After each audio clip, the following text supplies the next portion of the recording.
আসসালামু আলাইকুম। বাঙালি রান্নাবান্নার আরও একটি নতুন পর্বে আপনাদের সবাইকে স্বাগত।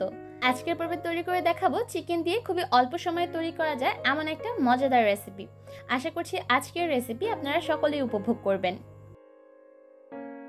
আমি এখানে 300 গ্রামের মতো চিকেন আগে থেকে কেটে ধুয়ে পরিষ্কার করে নিয়েছি।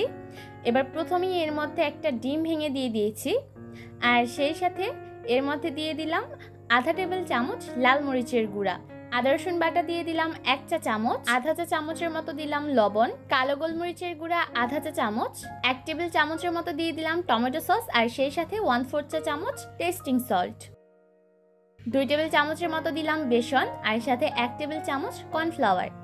আপনারা চাইলে কর্নফ্লাওয়ারের পরিবর্তে ময়দাও ব্যবহার করতে পারেন। এবার সব কিছুকে একসাথে ভালোভাবে মিশিয়ে নিচ্ছি।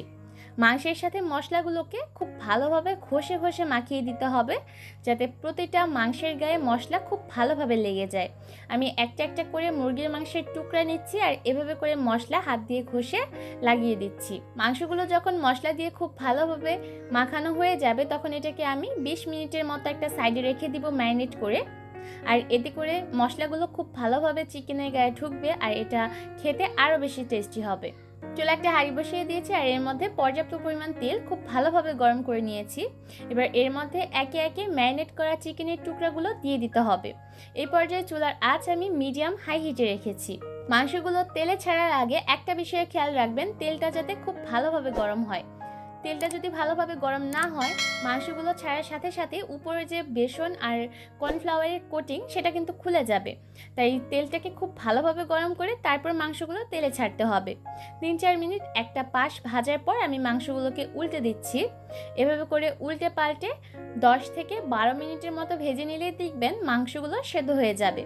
এই পর্যায়ে আমি চুলার আঁচ মিডিয়াম লো হিটে করে দিয়েছি, আর যতক্ষণ না পর্যন্ত মাংসগুলো পুরোপুরি সিদ্ধ হয়ে যায় ততক্ষণ পর্যন্ত চুলার আঁচ আমি মিডিয়াম লো হিটে রেখে দিব। এর মধ্যে কিন্তু মাংসগুলোর মধ্যে সুন্দর একটা সোনালী রং চলে এসেছে, আর একটা টুথপিক দিয়ে আমি চেক করে নিচ্ছি মাংসগুলো পুরোপুরি সিদ্ধ হয়েছে কিনা। টুথপিকটা যদি খুব সহজেই মাংসের ভেতর ঢুকে যায় তাহলে বুঝতে হবে মাংসগুলো একদম ভেতর থেকে সিদ্ধ হয়ে গেছে। এবার মাংসগুলোকে চুলা থেকে নামিয়ে নিচ্ছি, কারণ এর থেকে বেশি ভাজা হলে মাংসগুলো কিন্তু পুড়ে যেতে পারে। আর মাংসগুলোকে চুলা থেকে নামিয়ে একটা স্ট্রেনারের উপর নিয়ে নিতে হবে, অথবা টিস্যুর উপর নিয়ে নিতে হবে, যাতে করে এর এক্সট্রা তেলটা ঝরে যায়। যদিও আজকের রেসিপিটা তৈরি করার জন্য আমি পাকিস্তানি মুরগি ব্যবহার করেছিলাম, কিন্তু এর ভিতরের অংশটা কিন্তু খুব ভালোভাবে সেদ্ধ হয়ে গেছে। আপনারা যদি ব্রয়লার মুরগি দিয়ে এই একই রেসিপিটা তৈরি করেন, সেক্ষেত্রে কিন্তু ভাজার সময় টাইমটা আরও কম লাগবে। এবার তৈরি করে নেওয়া এই চিকেন ফ্রাই আপনারা চাইলে যে কোনো টাইপের সসের সাথে সার্ভ করতে পারেন, আবার চাইলে এমনিতেও খেতে পারেন। আশা করছি আজকের রেসিপি ভালো লেগেছে। ভালো লাগলে প্লিজ আমার চ্যানেলটাকে সাবস্ক্রাইব করবেন, আর পাশে থাকা বেল আইকনটাকে ক্লিক করবেন। আজকের মতো এখানেই বিদায় নিচ্ছি। ভালো থাকবেন সবাই। আল্লাহ হাফিজ।